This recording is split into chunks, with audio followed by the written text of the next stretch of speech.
subject in biology tonight. And so I'll make sure to record a video of me going through the notes with y'all so that if you want to go back and rewatch it on your own, kind of go through a couple of the things that I showed you, or there's a couple different links to some different videos that we might try and watch tonight. But unfortunately, the video sharing aspect of Google Classroom is not that great. So we'll try to look at them tonight, but if you ever want to go back and look at them again on your own, you can go to the notes and click on them for yourself. So as always, the video, once we're done with class tonight, I'll make sure to post it in this class notes videos section of the classroom.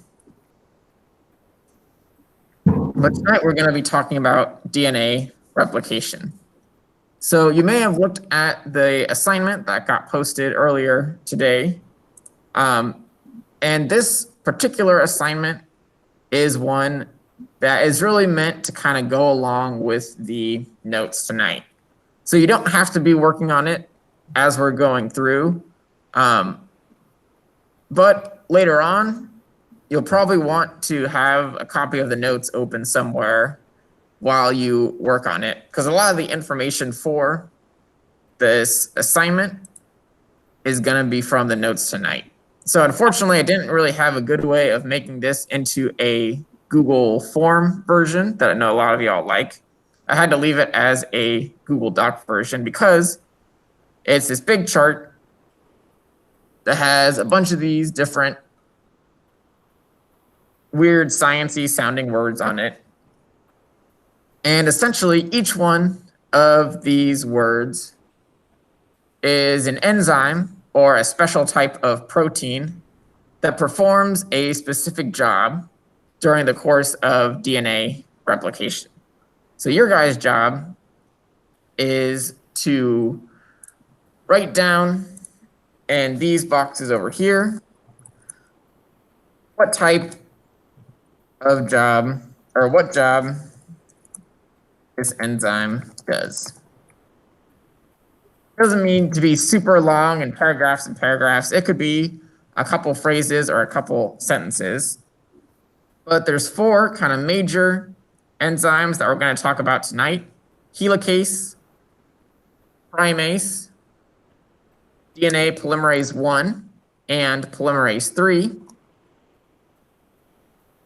And so when you hear me go through these tonight, make a little mental note to yourself that that's what you're going to have to go back and look at for the assignment. The good news for you guys is that since you're already here in the Google Meet, you've already got your attendance credit for Thursday for today. So if you want to wait off on this and wait to do it until sometime maybe over the weekend or when you have a little bit more time to work on it, that is totally fine by me.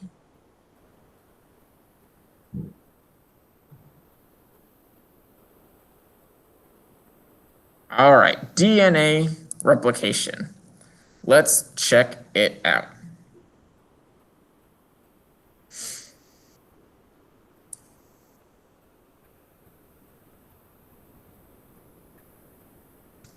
So one of the really, really cool features of DNA is that it is able to make a copy of itself. Now, why would it need to do that?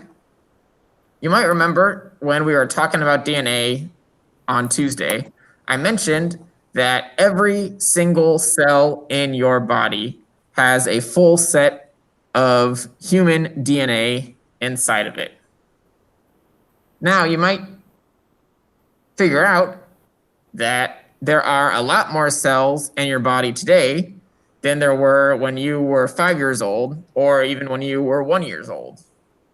That's because cells are able to make copies of themselves and grow and divide in order to help you grow.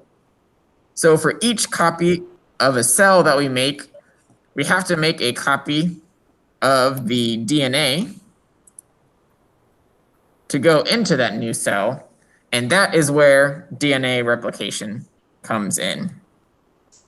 So we start off with one cell that, oh man, this used to be like a cool little video thing.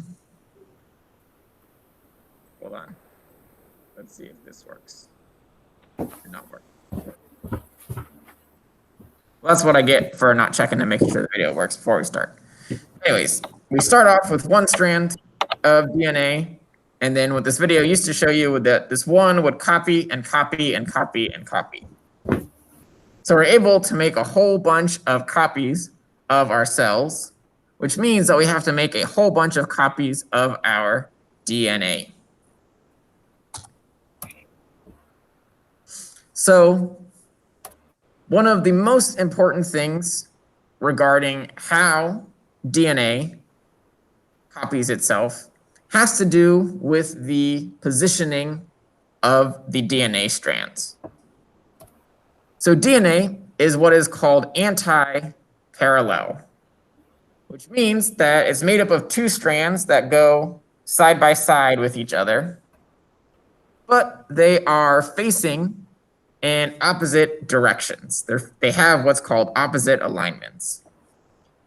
What this means is that if you look at the sugars, so remember we have our phosphate, our sugar, and our base in our DNA strand. If you look at the sugars on the left side of our DNA over here, they have the little oxygen that makes up the sugar. That's what the little O or the little circle is here. This side has the oxygen pointing up. This side of the DNA has the oxygen pointing down. So even though they're running perfectly side by side, one side is positioned going one way and the other side is positioned going the other way. The bases are still able to meet up and form those hydrogen bonds like we talked about yesterday. They can still do that in the middle, but the direction, the alignment of this phosphate and sugar group is a little bit different on each side of the DNA.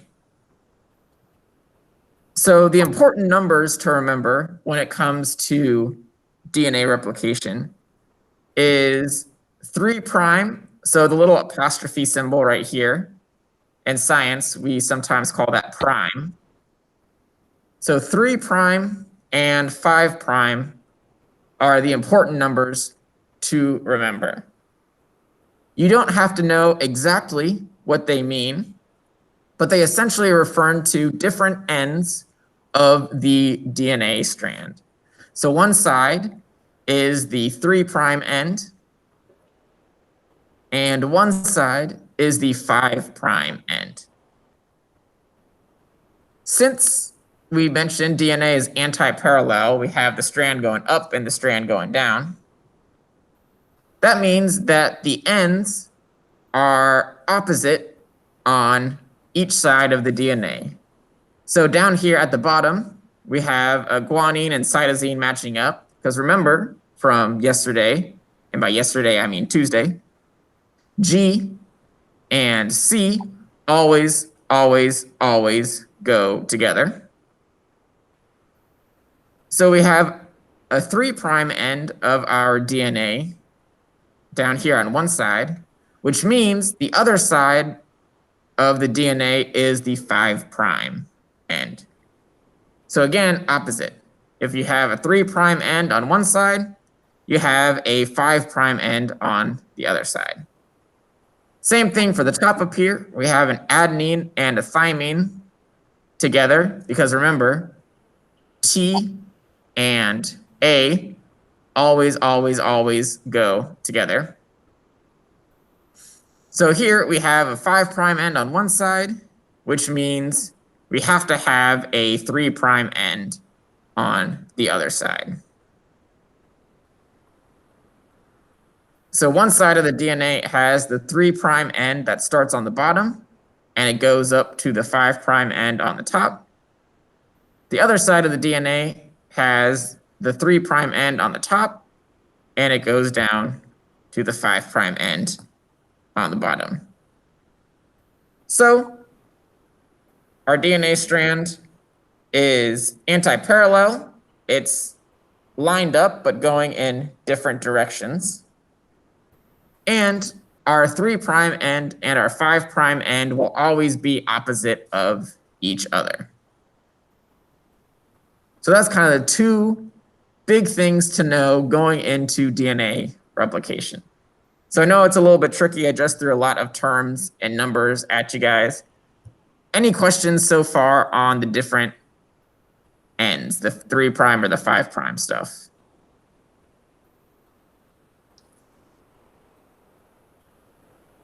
Hey, Fernando, good to see you. Hey, Mr. Gunai. Sorry I was Hello. late. That's okay. I'm just glad that you're here. Yeah.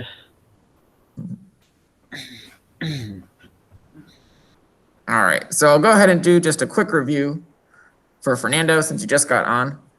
Fernando, we're back to talking about DNA today. And the big thing that I talked about is that the DNA strands are lined up together, but they go in opposite directions. So one strand is kind of going up while the other strand goes down.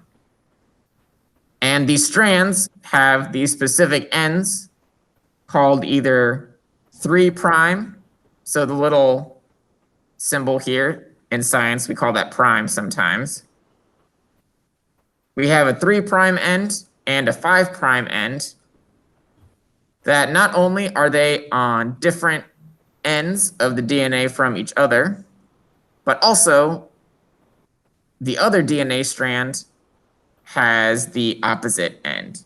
So if we have a 3' end on the bottom over here, on the other DNA strand, we're going to have a 5' end on the bottom. Okay. So this 3' and 5' is going to come up a little bit later on. So kind of have that sitting in your brain for right now. Right, Mr. Right. So one of the other interesting things about DNA replication is that it is what we call semi-conservative. So what this means is that when we copy our DNA, it doesn't make a complete copy of itself that then goes off and becomes a separate thing. Instead, the two DNA strands separate from each other, and then each strand gets a new DNA strand added onto it. So the original DNA strand, you'll hear me a lot refer to it as the parent DNA strand. So that's like our OG strand up here. And so there's two parent DNA strands. Those get split apart from one another. And we start to make new DNA using one of the old strands. So we start off with this old strand of DNA, and then we add a new strand to it. So each new DNA strand, each what's called daughter DNA, is going to have one new strand and one old strand from the original DNA. So that's what we mean by semi-conservative. The original DNA strands split apart from each other, and then each one of those original DNA strands gets a new strand added onto it. So our new pieces of DNA have one old strand and one new strand each.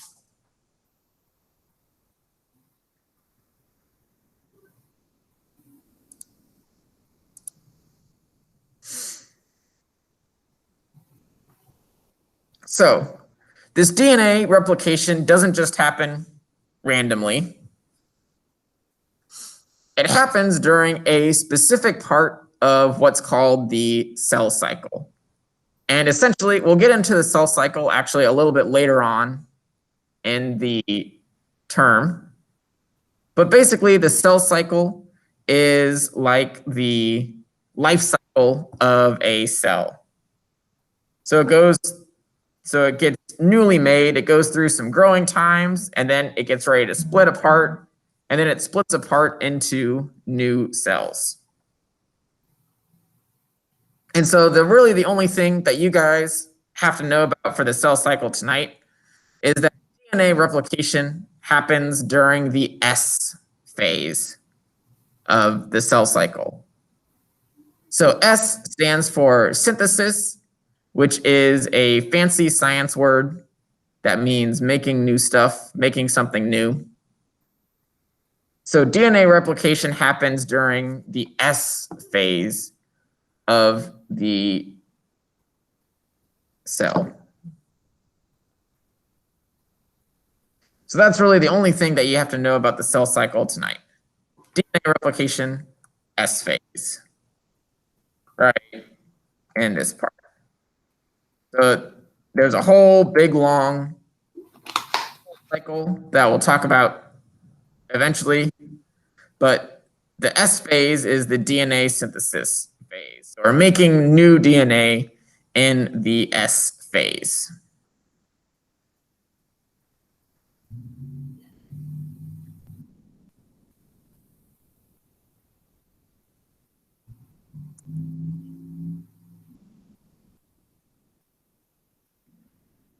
All right.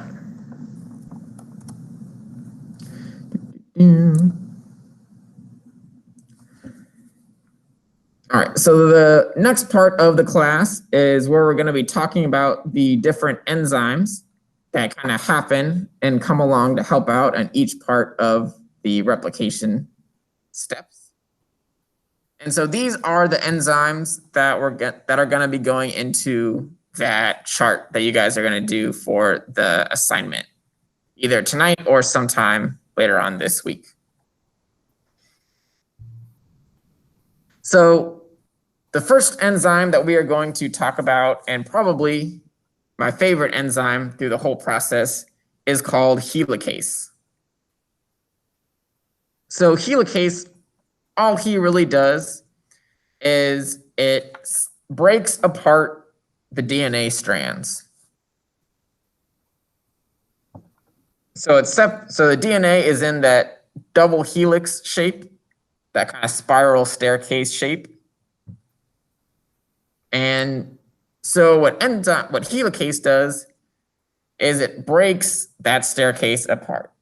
So it separates those hydrogen bonds that we talked about last time, are important for keeping the DNA together. The helicase basically passes through kind of like almost like a knife or like a wedge. It's kind of like a wedge that goes through and breaks apart that spiral, breaks apart those two strands of DNA. Because all the important stuff that we're trying to copy is those bases that are on the inside of the DNA. So in order to get to those bases, we have to split the DNA strands apart. So that's what helicase does.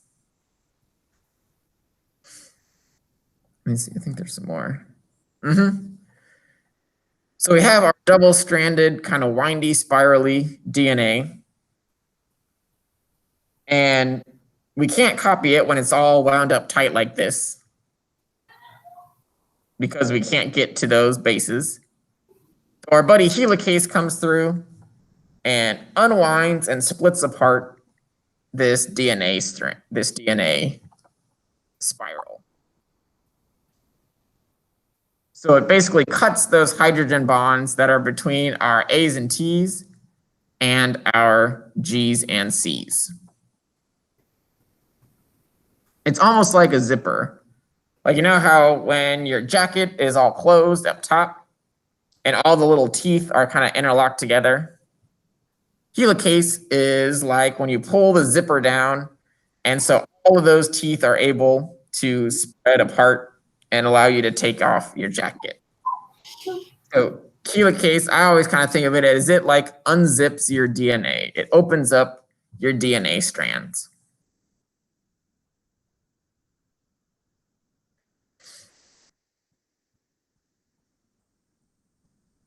All right, any questions so far on DNA in general or what helicase is doing right here? No, mister. Awesome, thanks, Fernando. All right, so we have our tight wound up DNA in S phase, which means we've got to copy our DNA. In order to copy it, first we got to break it apart, which is what helicase does. So now that it's broken apart, you might think, all right, now we can go ahead and get started copying these bases. But wait, we can't do that yet. And that's because the main enzymes that we'll talk about a little bit later that copy our DNA can't get started on their own. So we have our DNA strand, it's nice and open, and you might think, oh, now we can just start matching up our bases, right? Put all of our T's with our A's and put all of our C's with our G's. But we can't do that.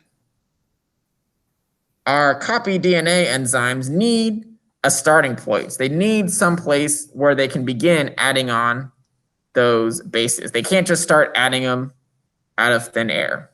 They need this starting point. So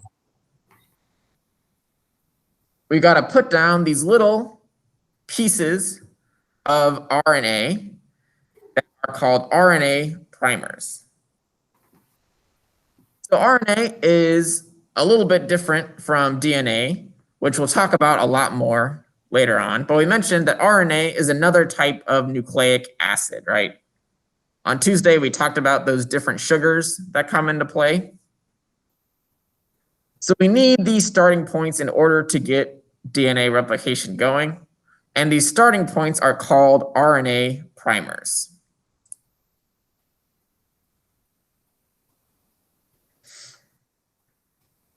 So say that this blue strand down here is your OG DNA strand, right? That's your original template strand that you're going to use to copy your DNA.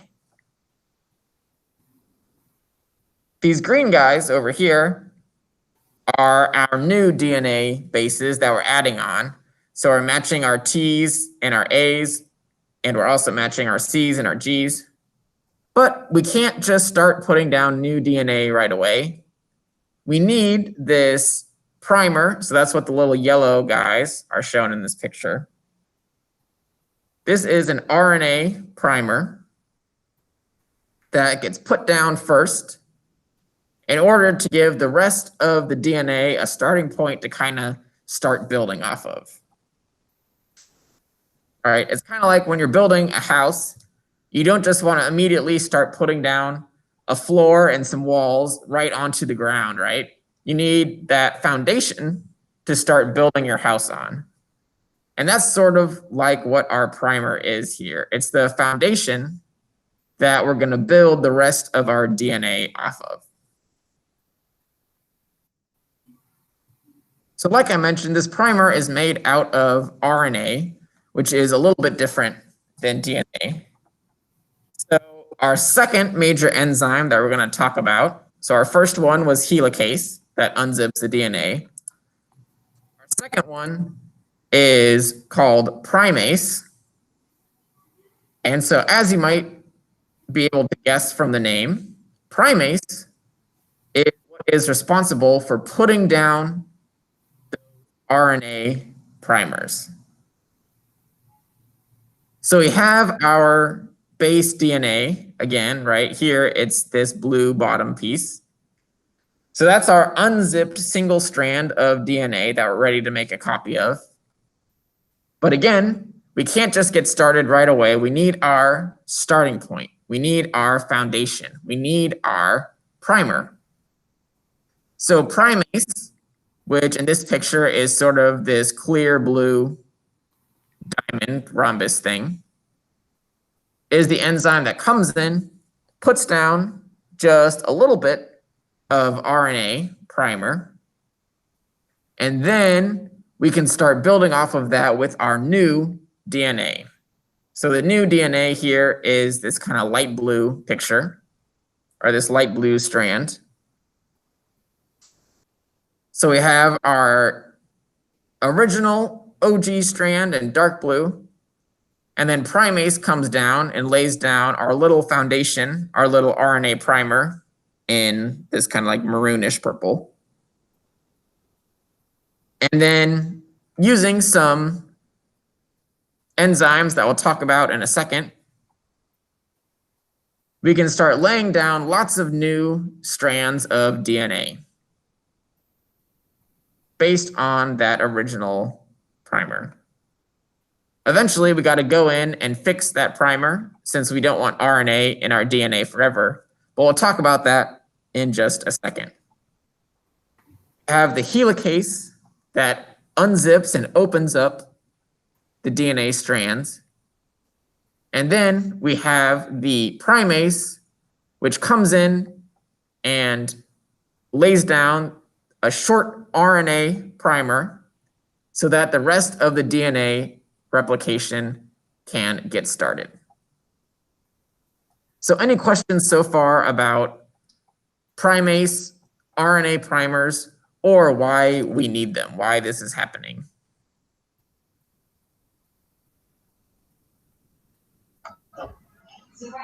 No, I'm good. All right, everybody feel kind of okay with this stuff so far? Yeah.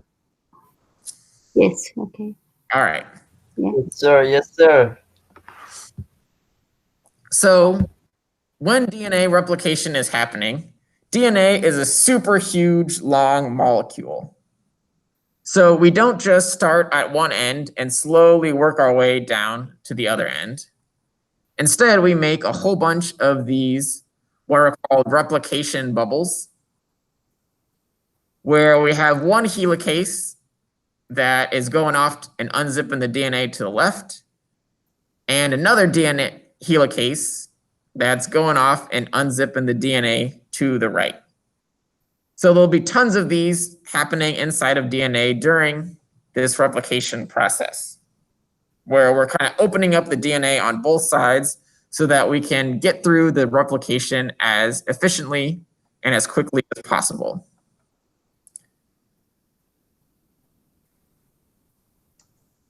So earlier, I mentioned that DNA is this anti-parallel.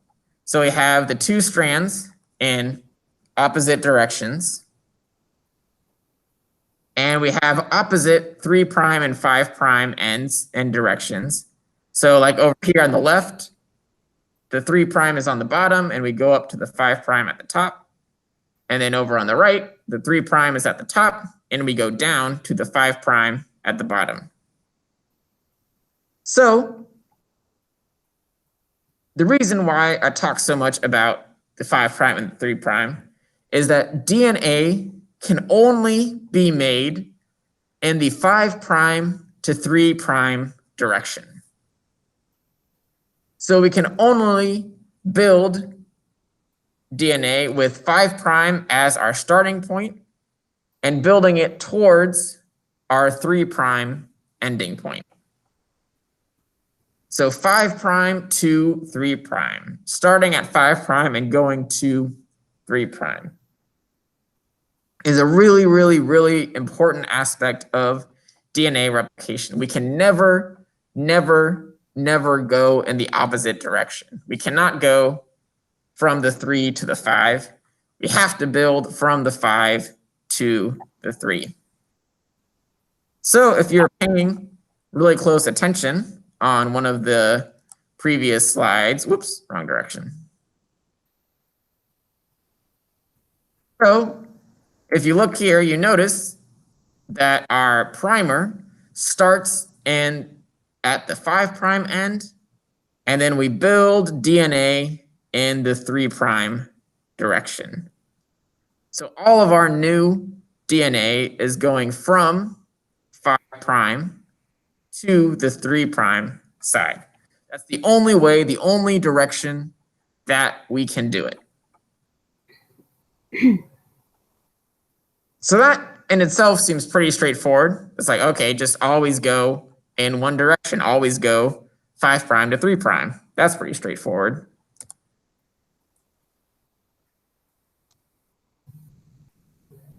tricky part is that as our helicase goes through and opens up the DNA, we have two sides of the DNA that we have to be working on at the same time, right? So let's just focus on sort of the right-hand side of this DNA picture down here. So we have a helicase molecule that's going this way, right? It's opening up the DNA at this fork down here. So as the DNA gets opened up, we get more and more DNA exposed over here. So for one side of the DNA, it's really easy to add on more DNA because we start off with our 5' primer over here and then build our new DNA. So we have our original DNA strand in blue and our new DNA in red. So we've got our little primer. We build our new DNA towards the 3' side, because remember, you always have to go 5' to 3'. Always, always, always. So we're starting at 5 and heading towards 3.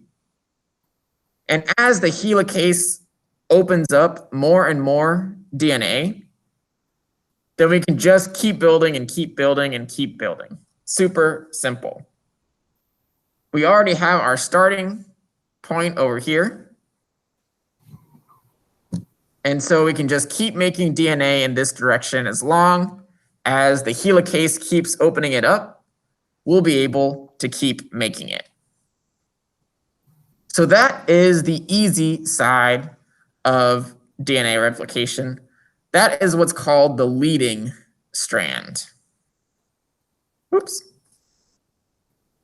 So our leading strand is the one where we're able to start with the 5' primer and then just keep building continuously in one direction.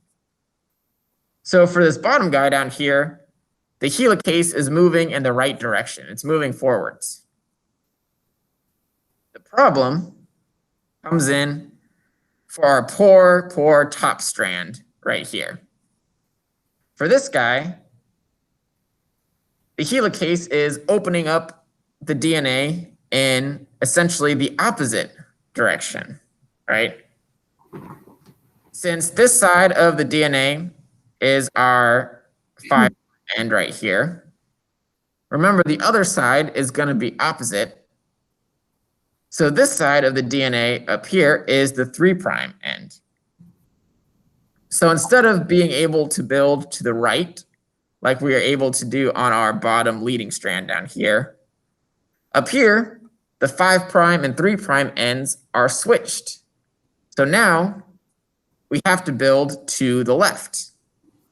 So that's not such a huge deal. We're just going in the opposite direction. That seems okay. But our little helicase over here keeps opening up the DNA on the right. So we put down our primer and start building to the left. But after a couple seconds, the helicase has opened up new bases on our right.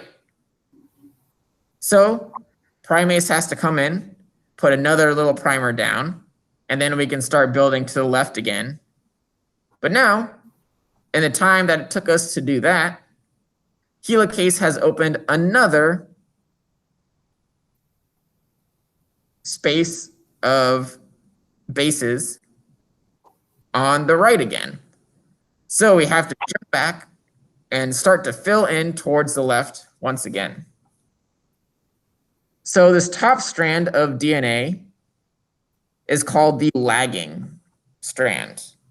And it has to constantly be kind of jumping back and filling in the newly opened spots. So while our leading strand can just start at the beginning and then keep going and going and going and fill it in as the helicase opens the DNA. The lagging strand can start off and put down some DNA, but in the wrong direction compared, or the opposite direction of helicase. So we put down some DNA, but then another space has opened up. So we have to jump back, down some more DNA, but now even more space behind us has opened up. So we have to jump back again, put down some DNA, but some more space behind us has opened up, and so on and so forth. So that's what makes this the lagging strand of DNA, is that we're constantly having to go back and fill in these newly opened kind of fragments, these newly opened pieces. We can't just keep going forever and ever like our leading strand down here, because the way that we're copying the DNA is going in the opposite direction that the helicase is opening. So we're having to constantly go back and fill in, go back and fill in, go back and fill in, all the way down this side of the replication fork.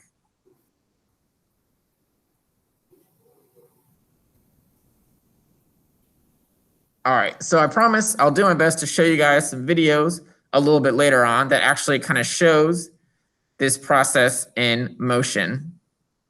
But is anybody, I mean, I'm sure you all are a little bit confused about leading strand and lagging strand, but is there anything in specific that you are confused about or that you want me to talk about a little bit more with these strands? For real.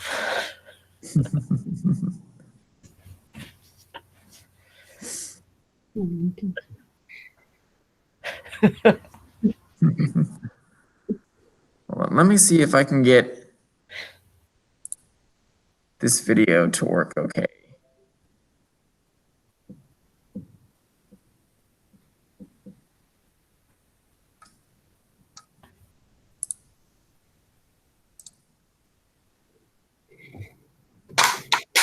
Ooh, I might be able to.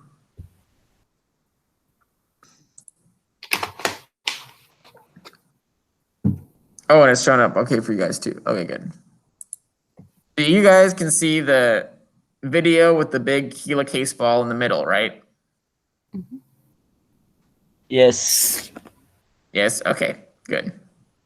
So we've talked about this guy a lot before. Here's our helicase. Again, going through and unwinding and opening up the DNA.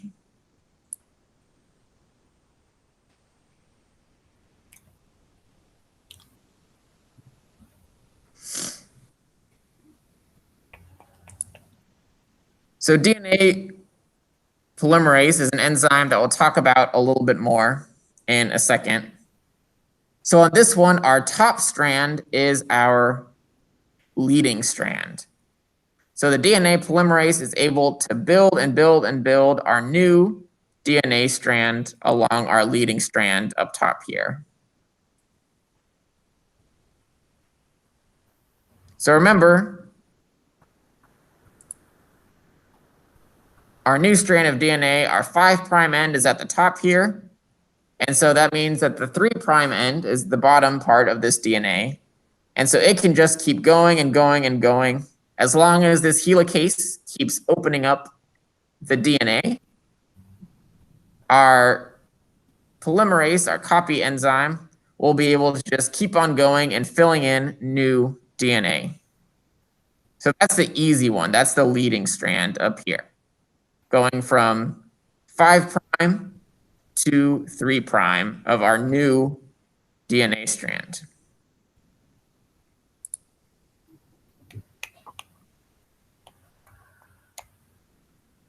So our leading strand is easy because it can go this way.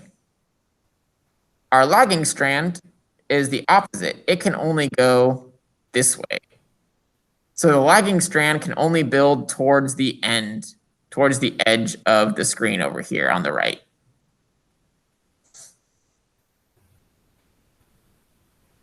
So we have primase that we talked about, comes in puts down a little primer, which gets filled in with DNA. But again, it has to get filled in to the right.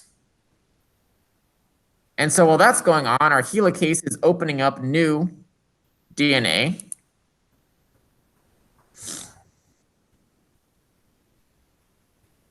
Don't worry about DNA polymerase 1. We'll talk about him a little bit more later on. We'll talk about ligase. Actually, we're going to skip over ligase, so don't worry about him.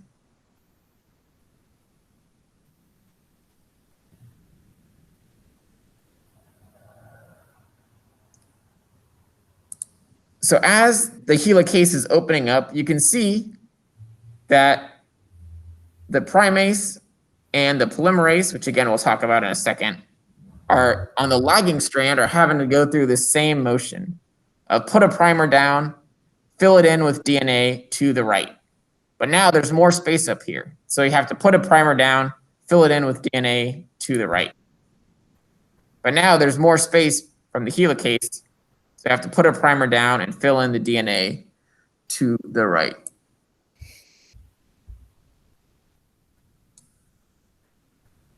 So that's why we have this difference between the leading strand up here and the lagging strand down here. The leading strand can just keep filling in towards our split down here. But the lagging strand is always playing catch up, essentially.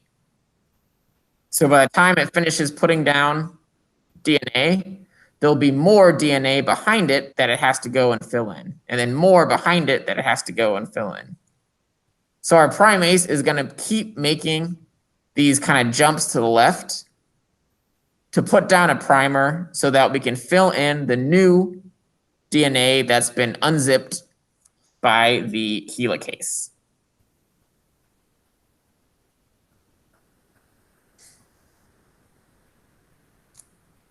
Did the video at least help you guys a little bit with kind of visualizing the different parts that are moving around here?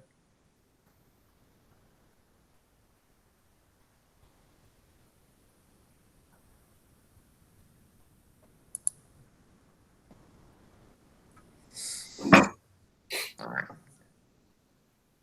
I know it's a whole lot to take in, and I promise we'll come back and talk about this a little bit more Tuesday as well, just to make sure everybody gets kind of the picture.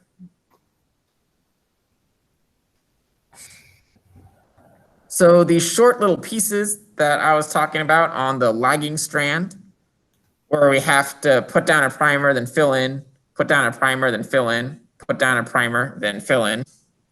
All these little pieces, these little fragments, are called Okazaki fragments because they were partially discovered by the Japanese biochemist Riji Okazaki. So his team kind of discovered all these little pieces, these little fragments that pop up during DNA replication due to the lagging strand being in the wrong direction compared to the helicase. All right, so we've talked about helicase, which opens up and unzips the DNA. We've talked about primase, which comes in and lays down those short primers, those short little foundations or starting pieces. The actual polymerase, the actual enzymes ready to copy the DNA are called DNA polymerase 1 and DNA polymerase 3. I know, very creative names from the scientists here. So we're actually going to start off with DNA polymerase 3 because this guy is pretty much what does all of the heavy lifting work of DNA replication. So polymerase 3 is the one that's responsible for doing all of that leading strand replication. So all of that copying going along the leading strand is happening due to polymerase 3. And it is also what fills in those little pieces, those little Okazaki fragments, on the lagging strand as well. So all of the leading strand and all of the filler of the lagging strand is done by polymerase 3. So this guy does like 85, 90% of the DNA replication process in terms of actually copying our DNA. Polymerase 1 is important too. He just has a much more smaller and specific job. So polymerase 1 is responsible for basically taking out those little RNA primers that primase put down and filling it in with DNA. So polymerase 1 is mainly active on the lagging strand. So after polymerase 3 comes in and fills in those little sequences, polymerase run is what's responsible for taking out the RNA and replacing it with DNA. Because we don't want RNA in our DNA strand. It's not supposed to be there. It's the wrong nucleic acid. So we have to put down those primers to get the show started, but then eventually polymerase 1 circles around, takes out the primers, and puts down real DNA.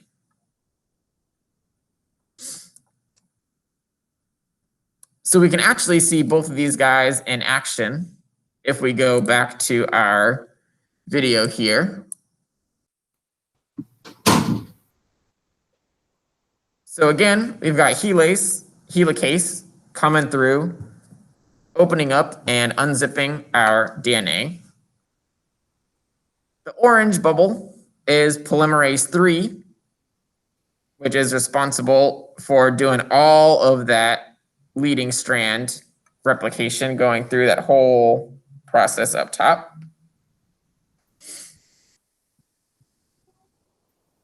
Then we have our little buddy primase down here.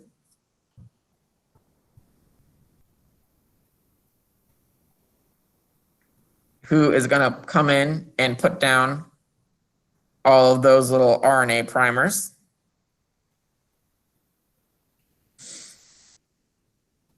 So he puts down some RNA.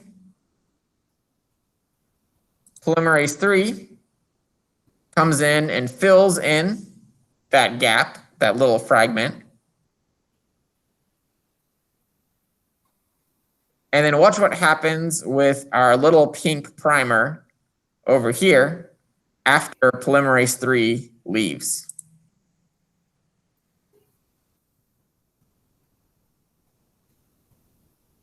So polymerase 3 fills in the gap, and then polymerase 1 comes in and takes out that RNA and replaces it with DNA.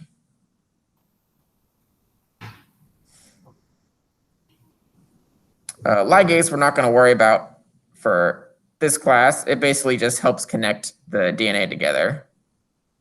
So primase lays down the primer. Polymerase 3 uses the primer to get started and fills in our little fragment. And then polymerase 1 comes in and takes out RNA and puts in DNA.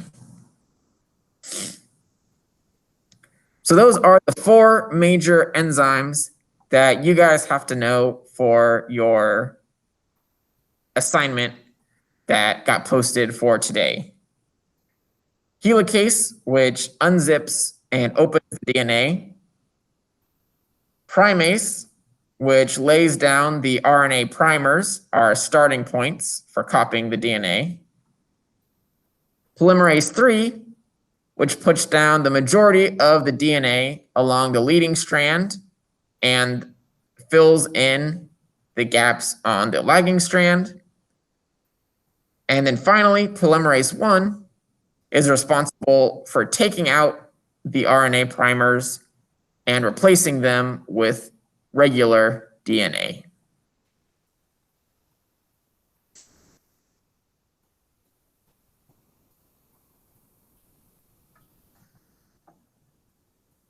Any questions from anybody on what these different enzymes are responsible for? No, mister.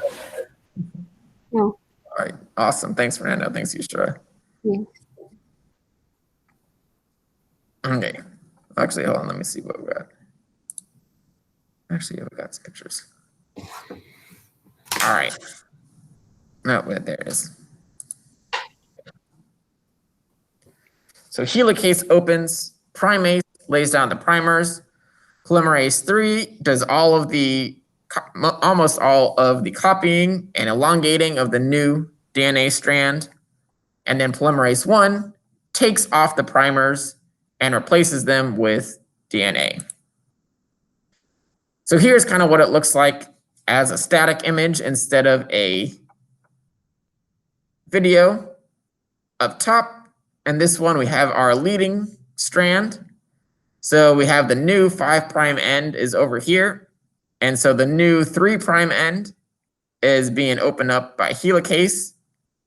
So polymerase 3 can just, once the primer gets put down, polymerase 3 can just go and go and go and go all along the leading strand. On our lagging strand, we're going in the opposite direction. So we're going the different way compared to the helicase. We still have to go 5' to 3'. It's just that we're constantly having a new 5' end open up. So we put down our primer, DNA polymerase fills it in, and then, or I should say polymerase 3 fills it in, and then DNA polymerase 1 comes in and cuts out that primer and puts down DNA. And so while all that is happening, helicase has opened up more space back here. So we have to put down a new primer, fill it in with DNA polymerase 3 again, and then replace it with polymerase 1.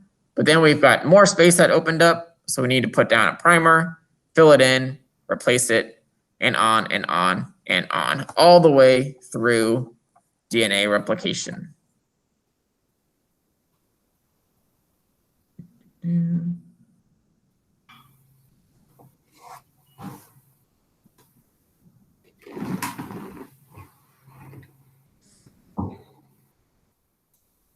So these are just a couple different kind of images, but they're all showing basically same thing as this one right here.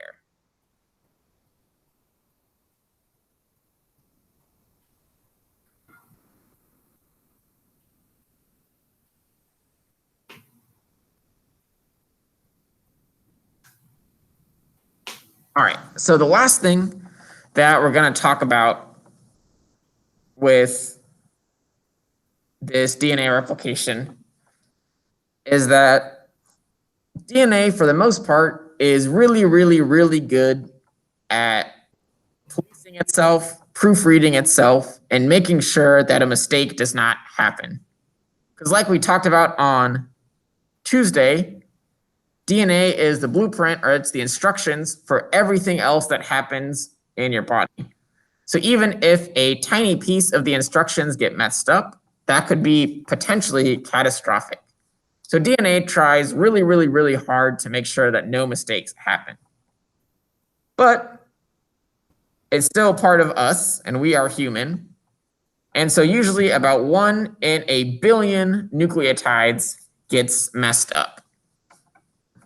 So something happens and we accidentally put a T with a G, or we accidentally put an A with a C. We accidentally cut out a small piece, or we add in too many. Something happens and the DNA gets messed up. It pairs up incorrectly. So again, usually we're copying DNA, and a single DNA molecule could be potentially millions and millions of base pairs long. So every once in a while, we do get a mistake.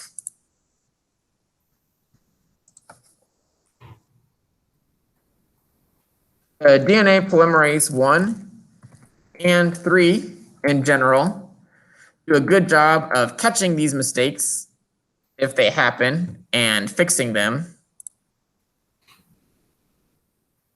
But occasionally, they won't get fixed correctly, and you could end up with a mutation, which is where you have your new set of DNA is different than the original set of DNA. So there are kind of three major different mutations that can happen when we're copying DNA. You could have insertion, which is where you accidentally add an extra nucleotide to the DNA sequence. So before, if it was ACG, now maybe it's ATCG. So you added in one extra nucleotide. You could have a substitution, which is where you swap out one nucleotide for another. Or you could have a deletion, which is where a nucleotide gets completely deleted from the sequence. So they look kind of like this. If we start off with a set of 9 bases, GAG, ACT, TAG. If an insertion mutation happened, we would add in an extra base, and now we have 10 bases. We have GAG, ACAT, TAC. We added in an A between the C and the T.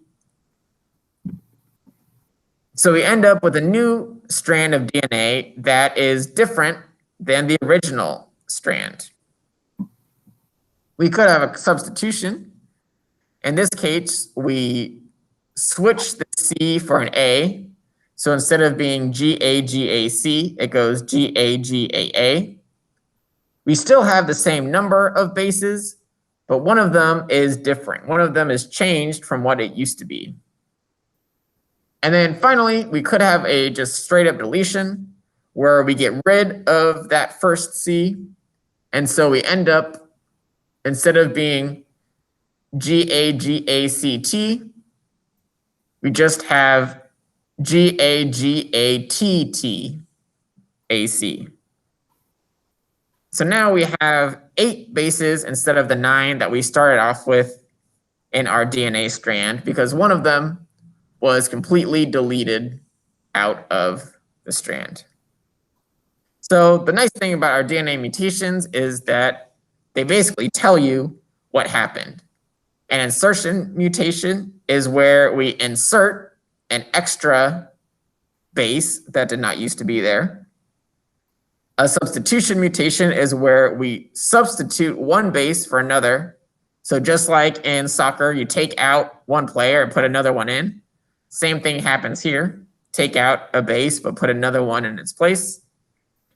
And in our deletion mutation, we are deleting or getting rid of one or more of our bases. So we end up with a slightly shorter DNA sequence than we started with.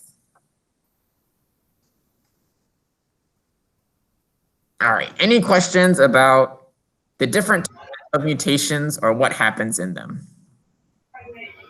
So if that does happen, I mean, what does that mean as far as like, if can you be born like that or? So it depends on where it happens and which bases get substituted. So there's actually a lot of your DNA that isn't really all that important. It doesn't contain the instructions for anything. It's just kind of filler. So if a mutation happens there, it might not be such a big deal. If a mutation does happen in one of your genes and one of your instructions, then it could potentially affect the protein that that gene would make. It could have cascading effects on kind of the different things that that particular cell is able to do. Luckily, depending on if it's a really bad mutation, then it might kill the cell that it happens in, but that's just one cell out of the billions of cells that make up your body. And so we'll actually remember that question, Noberto, because next week we're actually going to talk about how we take these instructions and turn them into a protein that your cell can use. And so remind me of your question again, and we'll talk about some of the different possibilities of if you end up with one of these mutations. So a single DNA mutation isn't likely to be a huge deal, but if you get a couple of them in the same DNA strand, that could cause a whole host of issues for the cell where the mutation took place. Good question, though. Any other questions about the different types of mutations?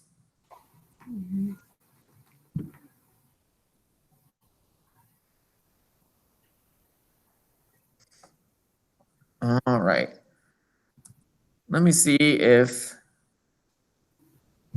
anything else on here that I particularly wanted to go through. There are a couple like kind of quiz questions, but it's getting late and I can tell everybody's brain is starting to get a little bit too full of stuff. So remember, for the homework, all you have to do is write down on those boxes, what is it that helicase does? What is it that primase does? What is it that polymerase 1 does? And what is it that polymerase 3 does? So we'll probably go over the DNA replication again a little bit on Tuesday, just to kind of remind everybody of it as you have some chance to kind of marinate on it over the weekend and kind of walk through a couple of the steps again. I know it is super complicated and there's a lot of different moving pieces going on, but I'm hoping that you got at least kind of the basics of some of the players that are involved and what exactly they're doing at some of these different parts. So does anybody, oh, and as always, if you want to go back and watch me go through these notes again, I'll make sure to post the video recording of this sometime tonight or tomorrow. And you can always go in and look at the notes yourselves. They are under the November 5th, Thursday, DNA replication section on the Google Classroom. Does anybody have any final questions about DNA, replication, enzymes, leading strand, lagging strand, mutations, anything that we covered here tonight they want me to go back and talk about a little bit more?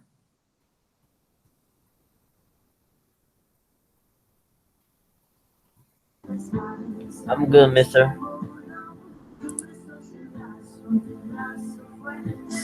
Thank you. No problem. So as always, if you guys ever do have any questions about anything, you can always either shoot me a text message, send me an email, or reach out to me on Google Classroom.